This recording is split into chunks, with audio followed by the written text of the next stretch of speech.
Mumi, wallaggaa saniif jirreedha.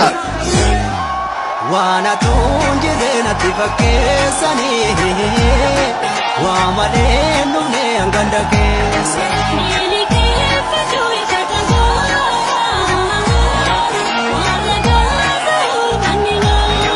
Karaa kaaka jala deemnaa warra saasa toosu namni.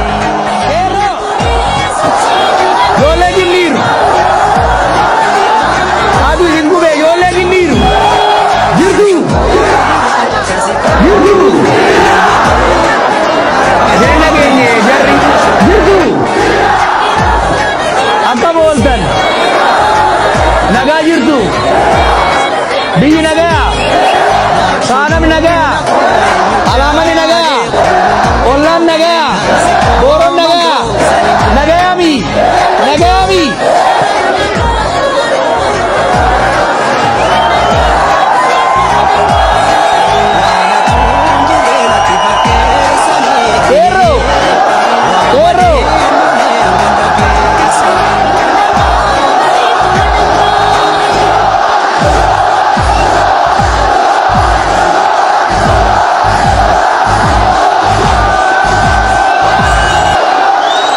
Kero.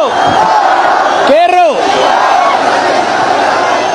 Waan jedhe Useen Bonaa daraaraa beeytu Gishuu jaarraa beeytu Kabbadaa Tulluu beeytu dachii tanaaf biqilche dachii tanaaf qabsaa'an dachii tanaaf wareegaman dhiiga isaanii irraan biqille lafee isaanii hirkifannee as geenne Gindiir keessa ol baane Oromiyaa keessa ol baane akka tuffatamnetti nafne akka gabroomnetti nafne falmanne irra wareegamne bakka tana geenye mitire Gindiir lafa seenaa qofaa miti xiqqoo isinii dabalu qabsaa Oromoo ta'ee ka Gindiir keessan dabri waa xiqqa jaarraa abbaa gadaa beeytu jaarraa abbaa gadaa beeytu gaafa naftanya irratti fincile gaafa waa qofaatti makamuudhaan deemu karuma ganda kiyyaa kara machaaraa kanaani Gindiir keessaan dabre jechuu galata irraa qabdani.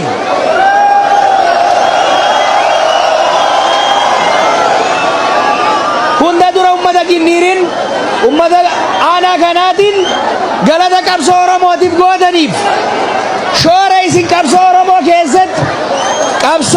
keessatti godhaa turtaniif maqaa ummata Oromoo bal'aatiin isin galateeffachuun fedha. Kalammata godina taataniifi manguddoo jajjabduu qabdan abbaa gadaa dabalatee manguddoon isin asii qabdan ana birallee hogganoota hunda bira dhaqanii godina argachuu qabna jedhanii hirriba nu gudaa turanii amma baga godina argattan godina argachuu keessatti gammachuu qabna. Garummoo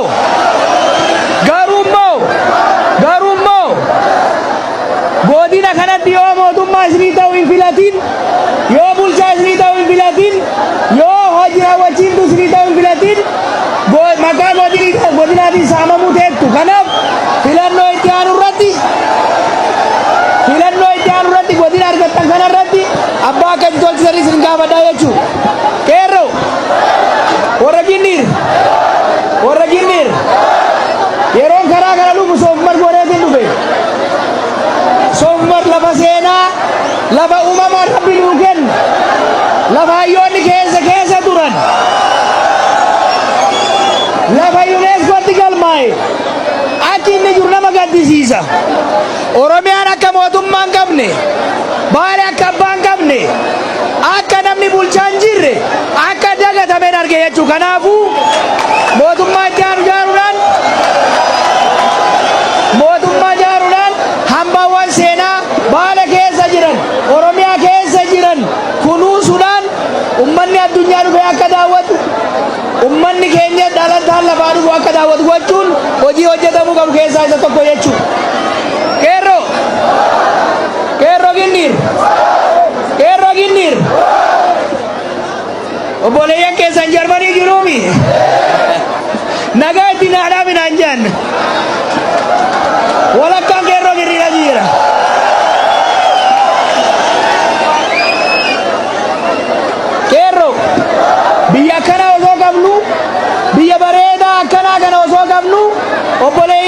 keenya biyya baqaatiitti kan rakkatan qurxummiin kanyaa akka taman mootummaa gabroomsaa mootummaa ummataan hin qabaachuuf waan ta'eef ammarraa mootummaa ummataan ergamu ummataa hilu ummataan dhagayamu filuudhaaf akka qophoomtan isinitti dhaamaa yeroo gabaabaatti walitti deebinee waliin mari'annaa isin jaaladhaa nagayannaa tura.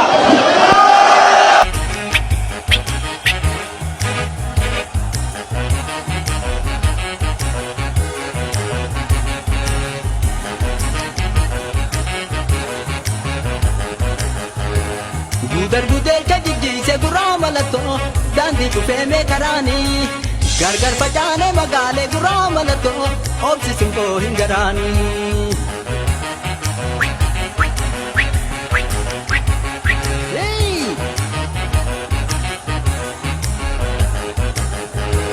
Gudar jijjiise guraa mallattoo daandii cufee meekaraanii gargar facaane magaalee guraa mallattoo obsisuun koo hin garaanii.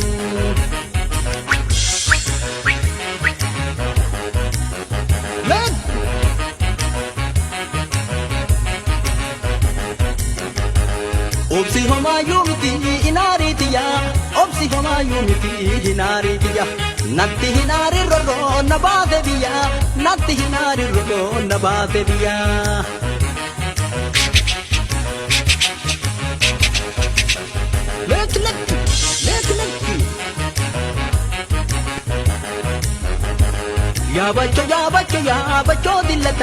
Yaabacho dillata wal jaalachuun tasaafaa ja'uun dingata wal jaalachuun tasaafaa ja'uun dingata.